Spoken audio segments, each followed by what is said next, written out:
let's just say you're creating a workflow and the estimate that you sent got denied by the customer. So they didn't like the price, or didn't like the timeline, or they didn't like something else. So let's just go to estimate.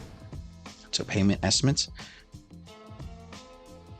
The estimate status is declined. So if they decline your estimate, don't want to immediately do this, but let's just say you wait 10 minutes.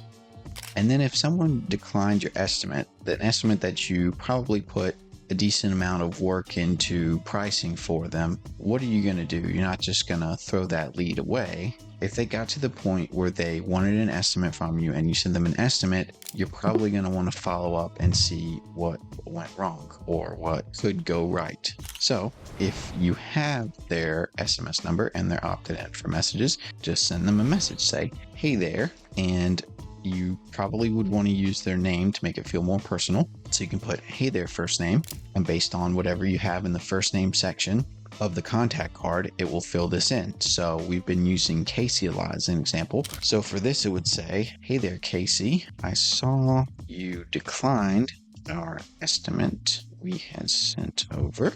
Can I ask what it was that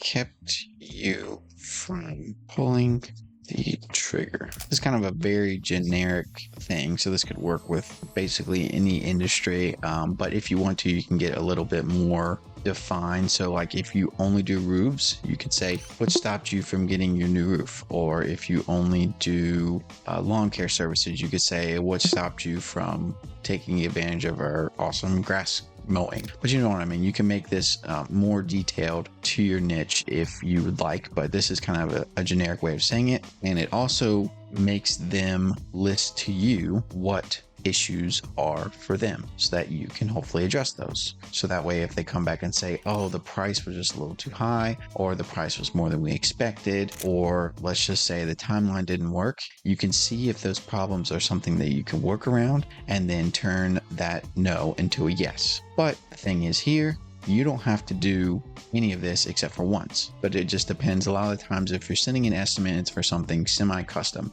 so you put a lot of work into that. But this way, if they decline your estimate, it automatically will send a message for you to say, hey, what's up? Why didn't you proceed? That way, you don't lose that customer, and you can hopefully turn that no into a yes.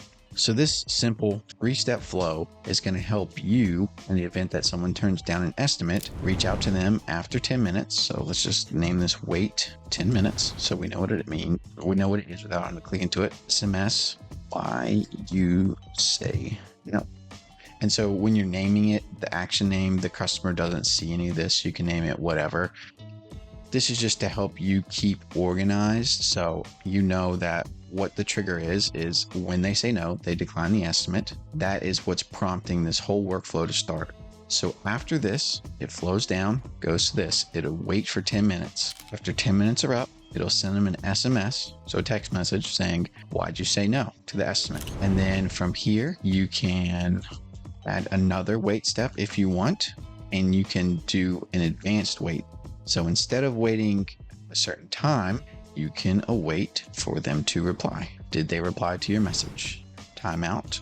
Let's just say if they haven't replied after maybe one day, if they replied, then that's fine. Just let them fall out of this workflow. If they didn't reply, you can send a follow-up SMS.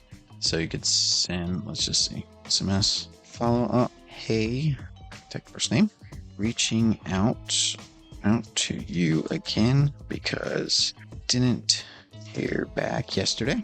I knew you were interested in a new roof. I was hoping we could get you that new roof, but you declined estimate. Please let me know what the issue was that kept you from getting that new roof and anything I can do to help or answer any lingering questions. Really to hear back from you on this, because regardless, if you proceed with your new roof or not, we would love to know what we can do in the future to make sure all of our potential customers get exactly what they are looking for in their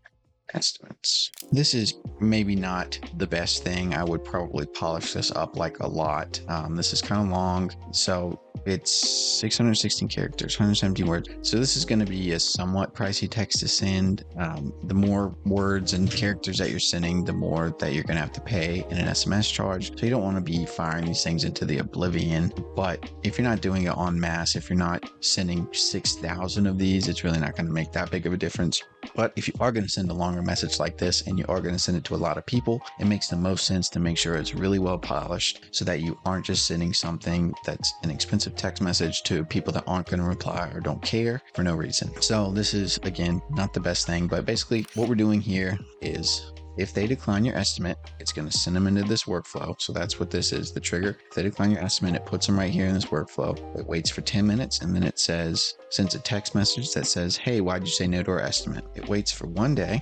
And if the contacts reply, then great, it doesn't do anything. If it's been 1 day and the contact has not replied, then it sends a follow-up message saying, hey, it would say Casey in this case because we're sending this to Casey. Reaching out to you again because I didn't hear back yesterday. I knew you were interested in a new roof and I was hoping we could get you that new roof, but you declined our estimate. Yeah, just reading that back, that's pretty awful sounding, but you get the gist here. What we're doing is we're sending a follow-up message to that first message. If they didn't respond, basically saying, hey, we reached out to you yesterday, didn't hear back. We still want to know what's going on so that we can help you out. That's essentially what we're after. And this can help turn someone that was a lead that turned into a no back into a yes, hopefully, and help you not lose leads. Because if you've gone through all the trouble of creating an estimate for someone, then that means you're somewhat serious about them and you would like to do business with that person. So then you can name your workflow whatever, estimate declined, follow up, so that you can keep track. And then you would publish this, obviously, if it was real.